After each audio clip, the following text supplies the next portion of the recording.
سلام، خسته نباشید. مزاحمتون شدیم. خواهش می‌کنم جونم. والا دیگه سر سال مزاحمتون شدیم، گفتیم ببینیم امسال اجاره رو چقدر برامون حساب میکنیم. ناقابله.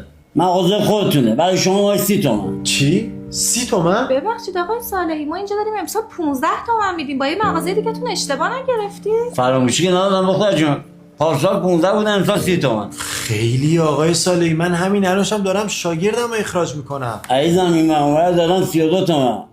به شما گفتم 30 تومن چه جوونی. بازم ناراحتی؟ تخلیه کن با جای دیگه از اون در بشه. ارزش نداره؟ درسته، ارزشش که خیلی زیاده، فقط ما 2 سال اونجاییم، عادت کرده بودیم. بعد اصلا کارمون داره تازه میگیره، ما دوتایی کار میکنیم. یه ذره هوامون رو داشته باشید. شوخی کردم. امسال اجاره هیچ مغازه‌ای رو زیاد نکردم. واقعا؟ یعنی همون 15 تومن؟ برو تو مغازه با خیال راحت کارتو بکن. فقط حواست به خدا و بنده خدا باشه. بابا دست شما در نکنه، خدا سایه شما رو از سر ما کم. بذارید دستتون رو ببوسم تو رو خدا. این چه کاری بسنم؟ با قرارداد تو آماده کن. دستتون درد نکنه، واقعا نمیدونم چی بگم، برامون پدری کردی.